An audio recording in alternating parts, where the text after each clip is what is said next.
और अब खबर केंद्रीय मंत्रिमंडल में बदलाव की। मोदी मंत्रिमंडल का आज शाम 6 बजे विस्तार होगा। इससे पहले पीएम आवास पर कई नेता पहुंचे हैं। न्यूज 18 के रवि सिंह की खबर है कि ज्योतिरादित्य सिंधिया, नारायण राणे, अनुप्रिया पटेल शामिल हैं इसमें। पीएम मोदी की कैबिनेट में अभी 53 मंत्री और 81 पद खाली हैं। संभावित मंत्रियों से पीएम मोदी की इस वक्त मुलाकात हो रही है। ऐसी संभावना जताई जा रही है कि जो लोग पहुंच रहे हैं वही चेहरा हो सकते हैं। नारायण राणे भी प्रधानमंत्री आवास पहुंचे हैं। ज्योतिरादित्य सिंधिया क्योंकि उनका पूरा दौरा था वो रद्द करके कल ही पहुंचे और उसके बाद आज पीएम आवास पहुंचे हैं। आरसीपी सिंह पहुंचे हैं। बीजेपी अध्यक्ष जेपी नड्डा भी प्रधानमंत्री नरेंद्र मोदी के आवास में मौजूद हैं। अजय भट्ट भी प्रधानमंत्री नरेंद्र मोदी के आवास में इस वक्त मौजूद हैं। साथ ही साथ उत्तर प्रदेश से आने वाली अनुप्रिया पटेल पीएम के आवास पहुंची हैं। और जो खास बात है कि देखिए 5 राज्यों में चुनाव होने हैं और ये कहा जा रहा था, ये संभावना जताई जा रही थी कि इन्हीं को मद्देनजर रखकर कुछ बदलाव हो सकते हैं। अब देखिए अंदर अमित शाह और जेपी नड्डा दोनों मौजूद हैं। आज शाम 6 बजे ही मोदी कैबिनेट का विस्तार होना है और जो संभावित चेहरे हैं, संभावित मंत्री जो हो सकते हैं, वो इस वक्त प्रधानमंत्री नरेंद्र मोदी के आवास में मौजूद हैं। लेकिन इससे पहले जब ज्योतिरादित्य सिंधिया आ रहे थे दिल्ली के लिए, वो कुछ भी बोलने से बचते नजर आए। कोई किसी बात का संकेत देने को तैयार नहीं है कि क्या उनको दिल्ली से फोन आया था या किस तरीके की बात उनसे हुई, उस पर कुछ बताने को तैयार नहीं। लेकिन ये संभावित चेहरे जरूर नजर आ रहे हैं क्योंकि इनका दिल्ली आना इस बात का संकेत है कि कहीं ना कहीं कोई बड़ी जिम्मेदारी इनको सौंपी जा रही है या मिल रही है। लेकिन 6 बजे आज शाम देखिए मंत्रिमंडल विस्तार होना है। उससे पहले ही प्रधानमंत्री नरेंद्र मोदी के आवास में सब लोग मौजूद है। सर्बानंद सोनोवाल भी वहां पर मौजूद हैं। आज शाम 6 बजे कैबिनेट में फेरबदल होना है और इसी को लेकर अमित शाह भी वहां पर मौजूद हैं, जेपी नड्डा मौजूद हैं और साथ ही साथ जो संभावित मंत्रियों के चेहरे हैं वो भी प्रधानमंत्री नरेंद्र मोदी से मुलाकात करने उनके घर पहुंचे हैं। महाराष्ट्र से आने वाले नारायण राणे वो भी इस वक्त वहां मौजूद हैं। ज्योतिरादित्य सिंधिया वहां पर मौजूद हैं। आज होने वाले मंत्रिमंडल विस्तार के दौरान शपथ लेने वाले मंत्रियों के अलावा बाकी लोगों की संख्या को सीमित रखा जाएगा क्योंकि शाम को 6 बजे कोरोना प्रोटोकॉल का पालन करते हुए ये विस्तार होगा। विक्रांत यादव हमारे साथ हमारे सहयोगी इस वक्त जुड़ चुके हैं। विक्रांत, ये बैठक शुरू हो चुकी है क्या और कौन कौन से चेहरे पहुंचे हैं प्रधानमंत्री नरेंद्र मोदी के आवास में? देखिए, प्रधानमंत्री आवास पर ये बिल्कुल पहले से ट्रेडिशन था। पिछली बार भी हमने देखा था कि किस तरीके से जो प्रोबेबल मंत्री थे वो पहले प्रधानमंत्री के आवास पर पहुंचे थे, वहां पर उनके साथ चाय पी गई थी और उसके बाद शपथ ग्रहण हुआ था। आज भी उसी परंपरा को निभाया गया है। प्रधानमंत्री तमाम प्रोबेबल से मिल रहे हैं। जो नए नाम सामने हमें नजर आ रहे हैं उसमें भूपेंद्र यादव, बीजेपी के बहुत बड़े चेहरे, बीजेपी के संगठन बीजेपी के महासचिव हैं भूपेंद्र यादव, वो वहां पर पहुंच गए हैं। यानी अगले मंत्री होंगे और भूपेंद्र यादव के कद को देखते हुए साफ कहा जा सकता है कि कैबिनेट रैंक के मंत्री भूपेंद्र यादव बनेंगे। दिल्ली की सांसद है मीनाक्षी लेखी, वो वहां पर पहुंच चुकी हैं। मीनाक्षी लेखी भी अगली मंत्री होंगी, कैबिनेट में शामिल होंगी। इसके अलावा शोभा करंदलाजे वहां पर पहुंची हैं। शोभा करंदलाजे भी वहां पर पहुंची हैं। कर्नाटक में भी मंत्री रही हैं, सांसद हैं और वो वहां पर पहुंच चुकी हैं। अजय भट्ट उत्तराखंड के सांसद हैं, वहां के बड़े नेता हैं, वो वहां पर पहुंच चुके हैं। इसके अलावा भी तमाम नेता, ज्योतिरादित्य सिंधिया जिनके बारे में लगातार कहा जा रहा था कि जिस तरीके का उन्होंने मध्य प्रदेश में अपना काम दिखाया था, जिस तरीके से बीजेपी की सरकार बनवाने में बड़ी भूमिका निभाई थी, तो उसका इनाम उन्हें मिलना था। उन्हें केंद्रीय मंत्री बनाया जा सकता है, वो केंद्रीय मंत्री रहेंगे। इसके अलावा भी तमाम नेता वहां पर पहुंच रहे हैं, जिन को फोन गया था, जिनको मंत्री बनाया जा रहा है। तो अब ये तस्वीर लगभग साफ हो रही है क्योंकि जो भी नेता प्रधानमंत्री आवास पर गया है, जो नए नेता गए हैं, जो अभी तक मंत्रिमंडल के सदस्य नहीं थे, जो अंदर पहुंचे हैं, वो सभी केंद्रीय मंत्रिमंडल में शामिल होंगे। इस तरीके की परंपरा रही है और अब एक तस्वीर लगभग साफ होती हुई दिखाई दे रही है कि प्रधानमंत्री के इस नए मंत्रिमंडल फेरबदल में कई नए चेहरे सामने आ सकते हैं। हालांकि एक जो बड़ी खबर है कि कुछ मंत्रियों का उनकी रिपोर्ट कार्ड के आधार पर पत्ता भी साफ हो सकता है। इस तरीके की खबरें हैं क्योंकि पीएम ने एक लंबी समीक्षा बैठक की थी सभी मंत्रालयों के मंत्रियों के साथ भी और पूरा कामकाज देखा गया था कि किस तरीके का उनका कामकाज रहा है। तो वो एक बड़ी चीज है कि कुछ मंत्रियों के कामकाज को देखते हुए जिनसे संतुष्टि नहीं हुई उनको बदलाव भी, उनको फेरबदल किया जा सकता है। नए मंत्रियों, नए युवा चेहरों को, महिलाओं को मौका दिया जा सकता है। विक्रांत, देखिए 53 मंत्री हैं, 81 अभी और हो सकते हैं। कितने नेता पहुंचे हैं वहां पर, कितने संभावित चेहरे जिनको कह सकते हैं मंत्री के, वो पहुंचे हैं। इससे एक अंदाजा लग पाएगा कि कितने लोग, कितने मंत्री आज शपथ लेने वाले हैं। देखिए, मुझे लगता है कि ये 3 दर्जन के करीब मंत्री होंगे जो आज शपथ लेंगे। हालांकि आप ये देखिए कि प्रधानमंत्री के इस समय के मंत्रिमंडल में 81 मंत्री हो सकते हैं, यानी कुल मिलाकर के 81 मंत्री हो सकते हैं। 27-28 पद खाली पड़े हैं और अगर 3 दर्जन मंत्री बनते हैं, नए लोगों को मंत्री बनाया जाता है, नए लोगों को मौका दिया जाता है, तो आप ये समझ के चलिए कि कुछ मंत्रियों का जो उनका मंत्री पद है वो वापस भी लिया जा सकता है, क्योंकि पीएम नरेंद्र मोदी ने पिछले दिनों काफी समीक्षा बैठक की थी और उन्होंने मंत्रियों के कामकाज की समीक्षा की थी। गंभीरता से, गहनता से समीक्षा की गई थी और करीब से देखा गया था कि किन मंत्रियों के कामकाज से, जिनसे पूरी तरह से संतुष्ट नहीं थे, उनमें बदलाव। और कई बार जो है पार्टी सरकार का और संगठन का संतुलन बनाए रखने के लिए भी एक बदलाव करती है। कई बार मंत्रियों को संगठन में भेजा जाता है और कई बार संगठन के लोगों को मंत्रालय में लाया जाता है। जैसे भूपेंद्र यादव एक बड़ा नाम है पार्टी के संगठन का, कई चुनावों में बड़ी भूमिका निभा चुके हैं, कई चुनावों में प्रभारी भी बनाए जा चुके हैं पार्टी की तरफ से और वो पार्टी के महासचिव भी हैं। तो अब वो पीएम के यहाँ चाय पीने के लिए गए हैं, पीएम ने उन्हें बुलाया, तो उसके बाद ये मान के चल सकते हैं कि भूपेंद्र यादव कैबिनेट मंत्री होंगे। मीनाक्षी लेखी दिल्ली की सांसद हैं, वकील हैं, बड़ा नाम है सांसद, वो भी इस बार की कैबिनेट में शामिल होगी। शोभा करंदलाजे, अजय भट्ट, ये तमाम ऐसे नाम हैं। ज्योतिरादित्य सिंधिया और अनुप्रिया पटेल जो 2014 के बाद मंत्री बनाई गई थी, लेकिन 2019 के बाद वो सांसद तो बनी थी लेकिन जीती भी थी, लेकिन उनको मंत्रिमंडल में शामिल नहीं किया गया था। अब उत्तर प्रदेश का चुनाव भी सामने है, तो अपने सहयोगियों को भी साथ रखने की कवायद बीजेपी की चल रही है। इसी कारण अनुप्रिया पटेल को भी मंत्रालय में शामिल किया जाएगा, उनको भी वहां पर मंत्रिमंडल में जगह मिल सकती है। तो ये तमाम नेता जो पहुंच रहे हैं पीएम आवास पर, इन सभी का हम कयास लगा सकते हैं कि ये प्रोबेबल मंत्री हैं, क्योंकि इस तरीके की परंपरा रही है कि शपथ ग्रहण से पहले पीएम सभी नेताओं से, जिनको मंत्रिमंडल में शामिल किया जाता है, उनसे मिलने की एक परंपरा रही है और उसी को निभाया जा रहा है। ठीक है, नीरज भी हमारे साथ जुड़ चुके हैं, उनके पास भी कोई अपडेट है, जल्दी से नीरज का रुख कर लेते हैं। नीरज,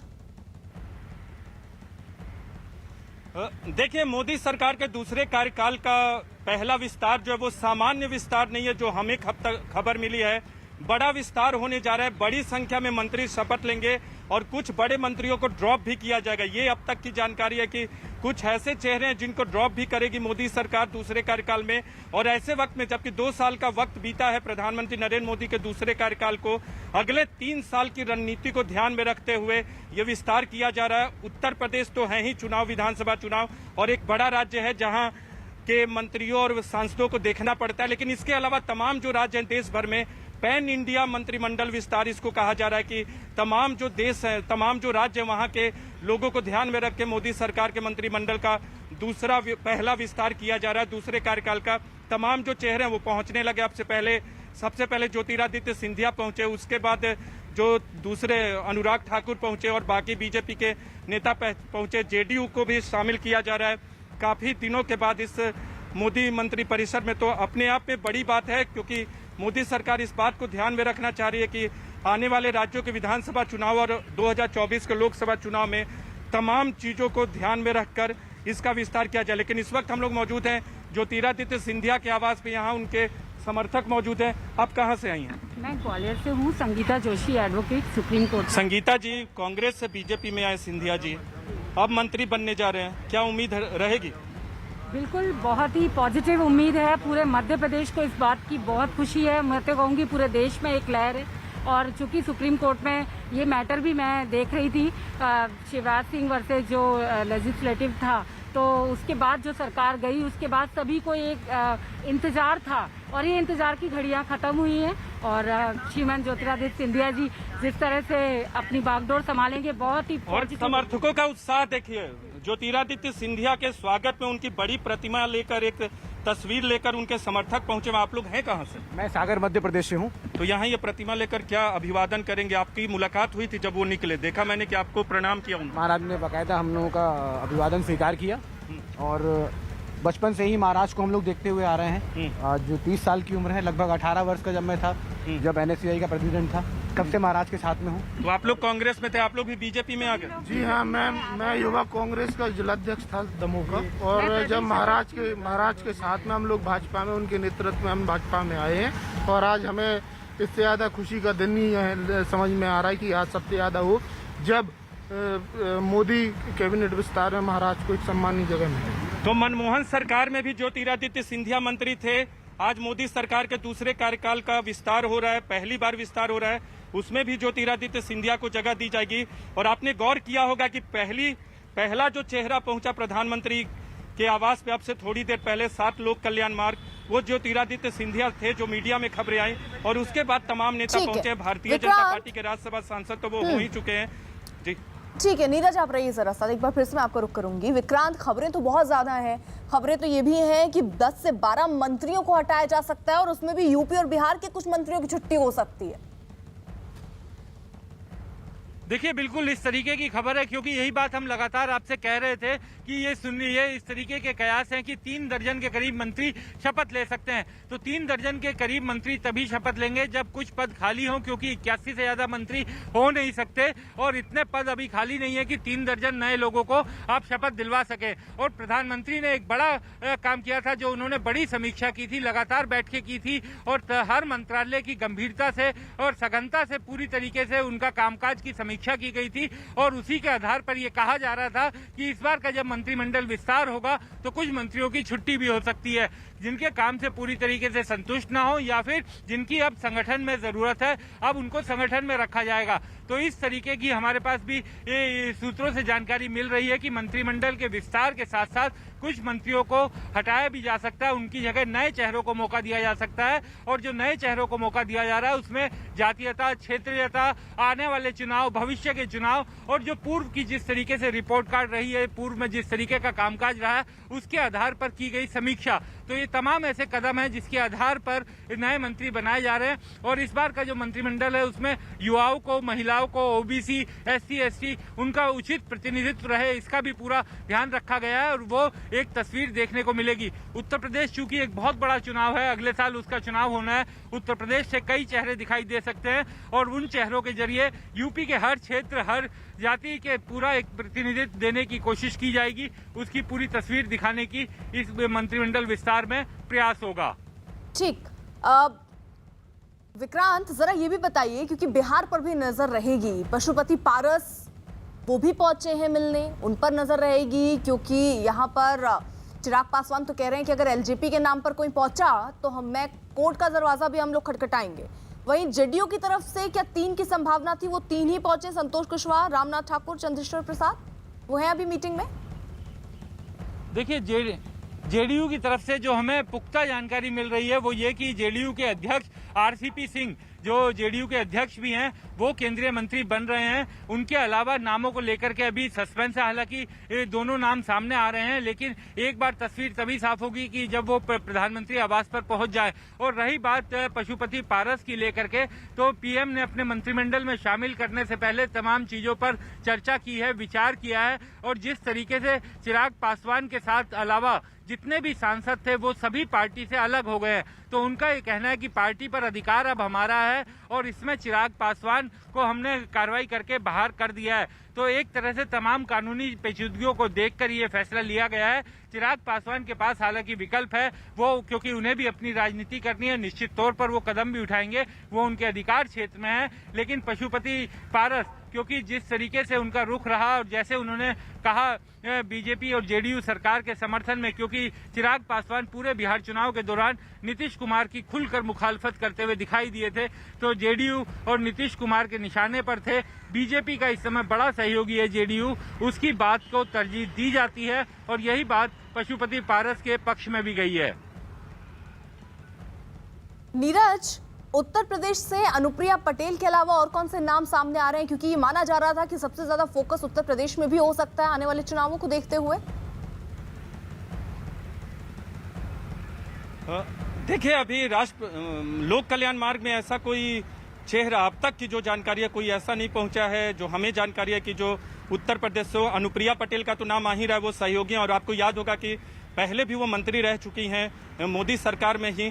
देखिए, उत्तर प्रदेश में भारतीय जनता पार्टी के जो वरिष्ठ नेता हैं, जो बड़े चेहरे हैं और जिनसे पार्टी को लगता है कि आने वाले वक्त में विधानसभा चुनाव की नैया आसान हो सकती है, कोई ब्राह्मण चेहरा हो सकता है, क्योंकि बार बार ये कहा जा रहा है कि भारतीय जनता पार्टी की सरकार से जो राज्य में उससे एक खास समुदाय नाराज है। तो देखना होगा कि उस समुदाय की भरपाई करने की कोशिश क्या केंद्रीय मंत्रिमंडल में की जाती है। देखिए, सवाल सिर्फ उत्तर प्रदेश बिहार का नहीं है, ये जो मंत्रिमंडल फेरबदल है ये बहुत बड़ा है, सामान्य नहीं। आमतौर पे 8 से 10 मंत्रियों का फेरबदल किया जाता है, लेकिन इसमें बड़ी संख्या में मंत्रियों का फेरबदल होगा, बहुत सारे ड्रॉप होंगे। और जब बहुत सारे ड्रॉप होते हैं, बहुत सारे नए मंत्री शपथ लेते हैं, तो सरकार के खिलाफ जो एंटी इनकम्बेंसी होती है वो कम होती है। तो आने वाले साल में यानी अगले साल 7 राज्यों में विधानसभा चुनाव होने हैं, वहां के लोगों को प्रतिनिधित्व देने की कोशिश मोदी सरकार की तरफ से जरूर की गई होगी, प्रधानमंत्री नरेंद्र मोदी की तरफ से। उसके बाद कई राज्यों के चुनाव है। अगर आप बात करें 2023 की और 2024 में जब लोकसभा चुनाव के लिए प्रधानमंत्री मोदी जाएंगे तो इन्हीं चेहरों के आधार पर जाएंगे। इस बात की उम्मीद कम रहेगी कि कोई बड़ा मंत्रिमंडल फेरबदल प्रधानमंत्री नरेंद्र मोदी फिर करने जाएंगे, क्योंकि 2 साल का वक्त हो चुका है। कोरोना काल की चुनौतियों से वो बाहर निकले हैं और आने वाले वक्त में उनकी कोशिश होगी कि ऐसा चेहरा सरकार का पेश किया जाए ताकि एक नया रंग भरने की कोशिश कह सकते हैं मोदी सरकार में प्रधानमंत्री नरेंद्र मोदी की तरफ से की जाएगी। और उसी को देखते हुए तमाम उन चेहरों को तरजीह दी गई है जो कि सरकार को एक नया उत्साह, नया जोश, नया रंग दे सकते हैं। ज्योतिरादित्य सिंधिया तो निकल चुके हैं और बाकी तमाम जो चेहरे जिनका नाम अभी आप टीवी स्क्रीन पे देख रही हैं वो वहां पहुंचे हैं, तो सहयोगियों को भी साथ लेने की कवायद है। देखिए, बार बार जेडीयू के नेता और बिहार के मुख्यमंत्री नीतीश कुमार की तरफ से ये दलील दी जाती रही, ऑन रिकॉर्ड नहीं बल्कि ऑफ रिकॉर्ड, की सरकार में वो तभी मंत्री बनेंगे कि उनके सांसदों की संख्या के अनुपात में उन्हें मंत्री पद दिया जाए। देखना होगा कि जेडीयू के कोटे से क्या विक्रांत, देखिए केवल ऐसे नहीं है कि जो हटाए जा सकते हैं, 10 से 12 ऐसे बताए जा रहे हैं जिनका मंत्री पद लिया जा सकता है वापस, लेकिन प्रमोशन की भी खबरें आ रही हैं। अनुराग ठाकुर, जी किशन रेड्डी, इनके क्या प्रमोशन भी हो सकते हैं, क्या जानकारी आ रही है? और जिनके पास 2 से ज्यादा विभाग थे, 1 से ज्यादा विभाग थे, क्या उनको भी लिया जा सकता है, किसी और को दिया जा सकता है? देखिए 100% ये तो 100% होगा जिन मंत्रियों के पास अतिरिक्त प्रभार था, क्योंकि इस बीच में हमने देखा कि शिवसेना, अकाली दल जैसे सहयोगी जो हैं वो एनडीए को छोड़कर अलग हो गए, मंत्रिमंडल से वो बाहर हो गए थे। तो उनका जो प्रभार था, उनके मंत्रियों के पास जो प्रभार था, उनके कोटे के मंत्रियों के पास वो अतिरिक्त प्रभार दिया गया था मंत्रियों को। अब चूंकि विस्तार हो रहा है तो जितना भी अतिरिक्त प्रभार दिया गया था वो सभी नए मंत्रालयों को दिया जाएगा। और कल ही शाम को एक नई खबर भी आई थी कि एक नया मंत्रालय, सहकारिता मंत्रालय बनाया जाएगा, तो उसका भी एक नया मंत्री होगा। पहली बार देश का वो नया मंत्रालय होगा, उसमें नया मंत्री होगा। और रही बात प्रमोशन की, तो निश्चित तौर पर कुछ राज्य मंत्रियों का प्रमोशन भी होगा जिनके कामकाज से प्रधानमंत्री और सरकार पूरी तरीके से संतुष्ट है, उन्हें कैबिनेट का दर्जा भी दिया जा सकता है। और साथ साथ क्योंकि नए लोगों की भर्ती भी होनी है, तो नए लोगों के अनुभव को देखते हुए उन्हें कैबिनेट का दर्जा और राज्य मंत्री का दर्जा दिया जा सकता है। जैसे अगर हम अनुमान लगाएं, क्योंकि ये प्रधानमंत्री का विशेषाधिकार है, लेकिन अगर हम अनुमान लगाएं तो भूपेंद्र यादव, चूंकि उनके राजनीतिक कद और पार्टी और संगठन के लिए उनके कामकाज को देखते हुए हम ये अनुमान लगा सकते हैं कि वो कैबिनेट रैंक के मंत्री हो सकते हैं। तो इस तरीके की चीजें हैं, जबकि वो पहली बार मंत्री बन रहे हैं, मंत्रिमंडल का हिस्सा पहली बार हो रहे हैं, लेकिन संगठन में वरिष्ठता को देखते हुए, उनके कामकाज को देखते हुए ये तमाम पैमाने होंगे जिनके आधार पर मंत्रिमंडल में कैबिनेट या राज्य मंत्री का दर्जा मिलेगा। लेकिन ये तय है कि काफी बड़ा परिवर्तन होने जा रहा है और अगर 3 दर्जन के करीब मंत्रियों का आज शपथ ग्रहण होगा तो ये साफ है कि बड़ी संख्या में मंत्रियों के उन पद भी वापस लिए जा रहे हैं, उन जिनके कामकाज से संतुष्ट नहीं है या फिर जिनको सरकार से अब संगठन में जिनके लिए भूमिका तलाशी गई है। बिल्कुल, और देखिए इसी के लिए 53 मंत्री हैं और अभी 81 हो सकते हैं, ऐसे में कई पद अभी खाली हैं। और आज होने वाले मंत्रिमंडल विस्तार के दौरान शपथ लेने वाले जो मंत्री हैं उनके अलावा बाकी लोगों की संख्या भी सीमित रखी जाएगी। राष्ट्रपति भवन के दरबार हॉल में कोरोना प्रोटोकॉल के तहत ही शपथ ग्रहण समारोह होगा और मेहमानों की संख्या 100 के आसपास होगी। यानी विक्रांत, चुनौती तो इस बात की भी है क्योंकि कोरोना काल है, प्रोटोकॉल भी फॉलो करना है और संख्या भी बताई जा रही है कि 100 के आसपास ही इसलिए रखी जाएगी। देखिए, मुझे लगता है उससे भी कम रहेगी। जो आमंत्रित गेस्ट होंगे उनकी संख्या काफी कम रहेगी। दरबार हॉल में वैसे 400 के करीब गेस्ट आ सकते हैं, लेकिन इस बार कोरोना के प्रोटोकॉल को देखते हुए वो संख्या सीमित की जाएगी, 100 से भी कम होगी। हालांकि वहां पर तमाम तरह की तैयारियां कर ली गई हैं और जिस तरीके की जो जरूरतें हैं पहले से, जैसे RT-PCR टेस्ट और बाकी चीजों के जो कोरोना प्रोटोकॉल है उनका भी पूरा ध्यान रखा गया है और उसी के बाद, उसी का पालन करने के बाद अंदर भीतर सब चीजों को किया जाएगा। जाएगा। तो दरबार हॉल में तैयारियां पूरी है। राष्ट्रपति भवन के सूत्रों का भी ये कहना है कि उनकी तरफ से तैयारियां पूरी है और कार्यक्रम को अंतिम रूप देने की काम किया जा रहा है। शाम को 6 बजे ये शपथ ग्रहण ये जो विस्तार होगा कैबिनेट का, ये शाम का 6 बजे का कार्यक्रम है जो दरबार हॉल में होगा। ऐतिहासिक दरबार हॉल जो इस तरीके के कई कार्यक्रमों का साक्षी बना है, तो वहीं पर मोदी सरकार के दूसरे कार्यकाल के पहले मंत्रिमंडल विस्तार का कार्यक्रम होगा। कोरोना के कारण हालांकि ये देर भी हुई इस बार, क्योंकि पिछली बार हमने देखा था 2014 के बाद मंत्रिमंडल विस्तार में इतना समय नहीं लगा था, लेकिन इस बार नीरज के पास कोई अपडेट है? जल्दी से नीरज का भी रुख कर लेते हैं। नीरज, देखिए, बिल्कुल हमारे वरिष्ठ सहयोगी विक्रांत जी ने ठीक कहा कि अतिथियों की संख्या जो मंत्री के अलावा है उनकी संख्या 50 के आसपास होगी, और अगर मंत्रियों की अगर संख्या 3 दर्जन के आसपास होती है तो और वहां जो राष्ट्रपति भवन के लोग होंगे तो कुल भले ही 100 की संख्या में हो सकते हैं, लेकिन अतिथियों की संख्या मंत्रियों के अलावा वो 50 के आसपास ही होगी। तो तमाम तैयारियां पूरी कर ली गई है। नजरें इस बात पे हैं अर्पिता, आज के कितने मंत्री, वो संख्या क्या होती है, क्या बहुत बड़ी संख्या में मंत्री इस शपथ लेने जा रहे हैं? क्योंकि अगर आपका प्रमोशन भी होता है, अगर अनुराग ठाकुर पहुंचे हैं और उनका प्रमोशन होता है कैबिनेट रैंक में, तो उनको भी शपथ लेना होगा। और बाकी जो चेहरे पहुंच रहे हैं, बार बार आप देख रहे होंगे टीवी स्क्रीन पे या फिर जो फ्लैशेज में नाम चल रहे हैं, वो चेहरे आज शपथ लेने को तैयार हैं। लेकिन एक नाम जो आज सबसे पहले पहुंचा वो ज्योतिरादित्य सिंधिया पे बहुत लंबे वक्त से लोगों की नजरें थी। देखना होगा कि उन्हें क्या कार्यभार दिया जाता है। मंत्री पद तो दिया ही जाएगा, लेकिन मंत्रालय कौन सा दिया जाएगा? बिल्कुल, और ज्योतिरादित्य सिंधिया पर देखिए नजर रहेगी और संभावना सबसे ज्यादा उन्हीं के चेहरे की थी।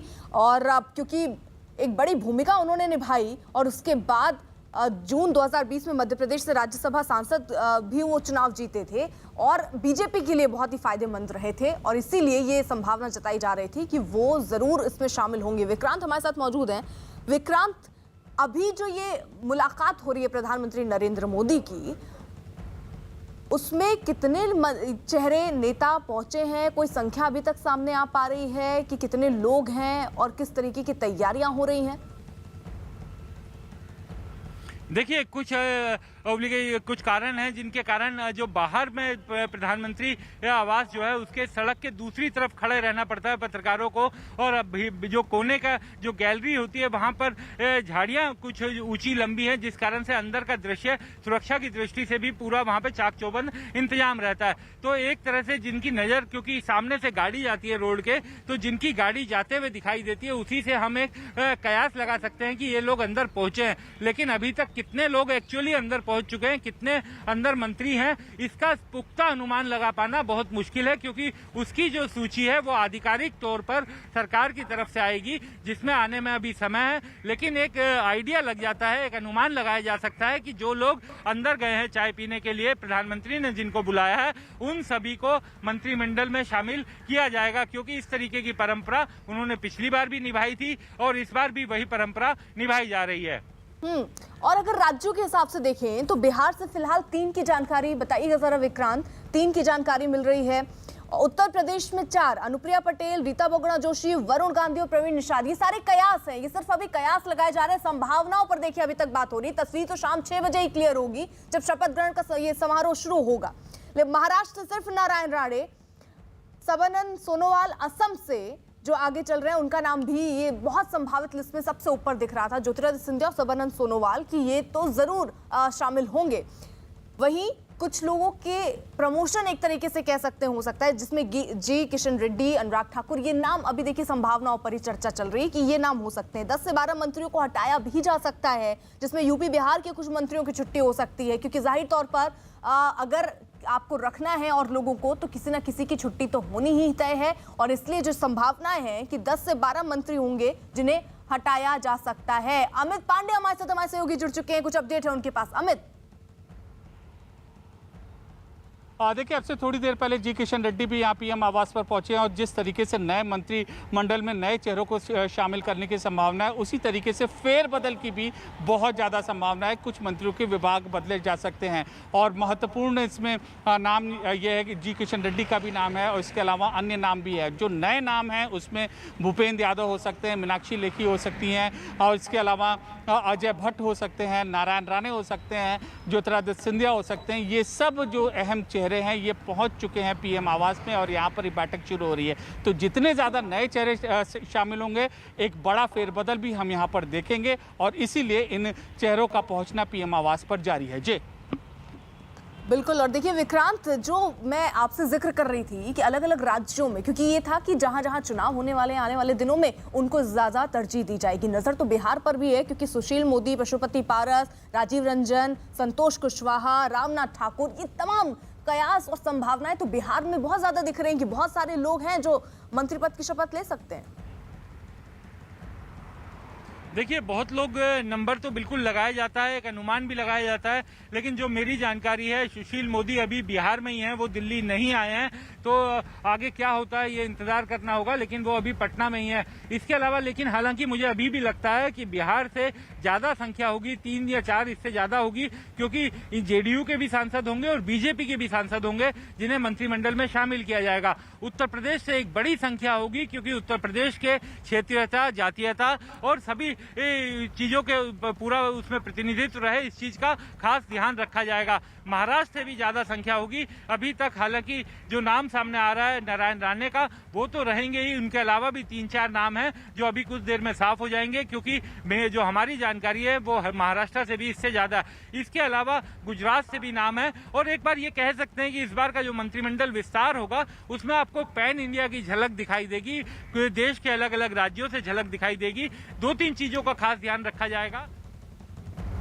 ठीक है, यानी देखिए अमित, जी किशन रेड्डी जो है पीएम आवास पहुंचे हैं, तो ऐसे में ये संभावना और प्रबल होती है कि प्रमोशन हो सकता है उनका। उसमें तो नाम अनुराग ठाकुर का भी सामने आ रहा था। जी बिल्कुल, ये दोनों चेहरे ऐसे हैं कि अगर इनके कार्यशैली पर हम देखें, दोनों ने राज्य मंत्री की जिम्मेदारी यहाँ पर निभाई है। एक वित्त राज्य मंत्री रहे हैं और गृह राज्य मंत्री रहे हैं, एक हिमाचल का प्रमुख चेहरा है, एक तेलंगाना आंध्र प्रदेश का प्रमुख चेहरा रहे हैं और संगठन में इनकी बहुत अहम यहाँ पर भूमिका रही है। तो इनकी भूमिका की भी जो फेरबदल की संभावना है बहुत ज़्यादा यहाँ पर बढ़ गई। और जैसा हमारे वरिष्ठ सहयोगी विक्रांत कह रहे थे कि पूरे पैन इंडिया का रिफ्लेक्शन यहाँ पर इस मंत्रिमंडल में देखने को तो मिलेगा ही। साथ ही साथ जातीय जो समीकरण है प्रदेश दर प्रदेश, वहाँ पर भी देखने को यहाँ पर मिलेगा। और उत्तर प्रदेश, बिहार की तरह उत्तर प्रदेश पर भी खासा यहाँ पर जो रहेगा, यहाँ पर भी जातीय समीकरण जो है वो साधने की कोशिश की जाएगी। ब्राह्मण चेहरों को कुछ लाने की मंत्रिमंडल में यहाँ पर संभावना है, जिसमें रवि किशन का नाम सामने है। इसके अलावा लखीमपुर खीरी से जो सांसद हैं उनका भी नाम सामने है। इसके अलावा जो और भी वर्ग है, पिछड़ा वर्ग है, उनसे भी उनके भी विनोद सोनकर का नाम आगे चल रहा है। तो जातीय समीकरण भी आने वाले दिनों में चुनाव को देखते हुए साधने की कोशिश की जाएगी। इस वजह से बड़े जो चेहरे हैं वहां पर ये भी, इनका भी यहां पर पहुंचना जारी है। तो विस्तृत तैयारी के बाद और बहुत सोच समझ के बाद इस मंत्रिमंडल को अंतिम शक्ति दी गई थी। बड़ा फेरबदल होगा, बड़ा विस्तार होगा यहाँ पर और इसी के तहत जो पीएम मोदी हैं